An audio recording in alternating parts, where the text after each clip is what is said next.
Hello everyone.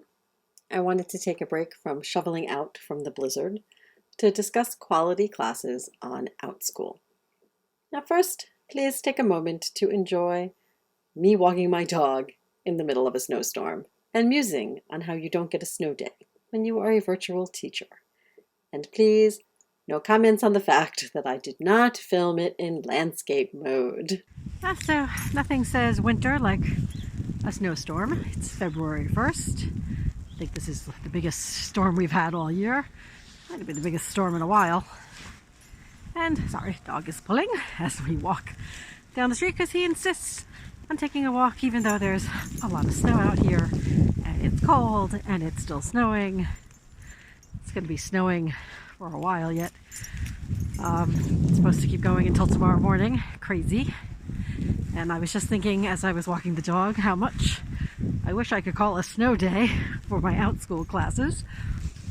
But I can't because it's not a public school. It's classes I committed to teach, so instead of curling up by the fire today, I've got a full load of classes. And that's okay. I enjoy teaching, but it's the kind of day where you just want to curl up with some hot chocolate. Welcome back.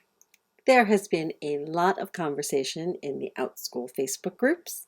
I know, Facebook, that's for old people. However, I am old. Let's not forget that fact. And as I was saying, there has been a lot of chatter in the groups lately about teachers who cancel classes due to low enrollment without communicating with the parents. As a teacher on the Outschool platform, I am prepared to say, canceling a class last minute without communication, that's bad form, and it's unprofessional. Now, emergencies happen, and sometimes you are unable to communicate. That is a situation that occurs, and we should certainly be trying to make contact with those families as soon as possible.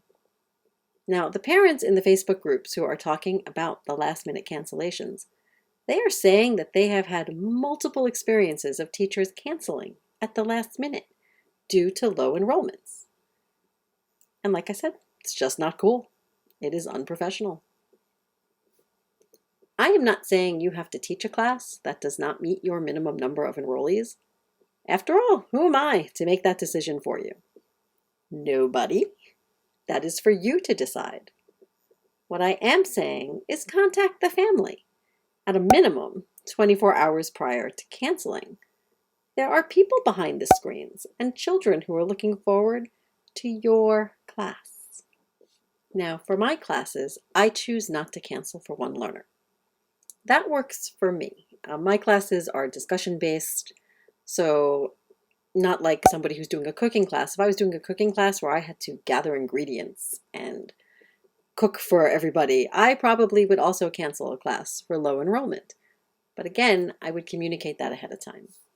So since mine are discussion-based, if someone wants to learn, I will teach, even if there's only one learner. Now, the only exception I mentioned in another video is my Warrior Cat classes, only because experience has taught me that for the learner, it's more meaningful if they have other students to discuss the book with. And in those cases, I communicate with the family. A week before class starts, I let them know that their learner is the only one enrolled. And I give them options of things that we can do. Delaying the start, waiting to see if there's a last-minute enrollment. What does the parent want to do? I will ask the family, what do you want to do? And the reason I do this, well, there's a few reasons, but the big one, and probably the most important, is customer service. Now, I treat families the way I want to be treated. If I wouldn't like a class being canceled at the last minute without communication, then I won't do that to someone else. Now, I can hear you thinking, okay, what does canceling a class have to do with a quality class? Back at the beginning, you said you wanted to talk about quality classes. Well, the answer is a lot. A quality class to me is all about the experience, and that experience begins with the class taking place, or if it is not going to take place, the communication about why it is being canceled.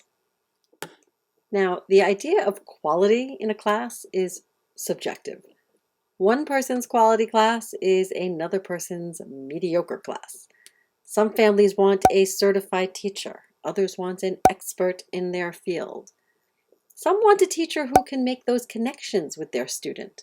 And others want teachers who provide all the technology bells and whistles. Now, technology bells and whistles is not why you come to my class. I am basic at best.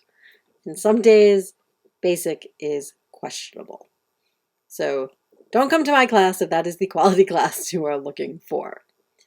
Now, my philosophy for what makes a quality class is that connection with the student. Everyone wants to feel heard, and I make every effort to supply that feeling, to let students know that my classroom is a safe space where all ideas are worthy of consideration. Now, as I said, you won't find the bells and whistles, but what you will find is a facilitator. My role is to guide the student toward the tools that will enable them to gain clarity of thought, to be able to recognize when they or the person that they are speaking to is not applying logic to a situation, when you should or maybe should not apply logic.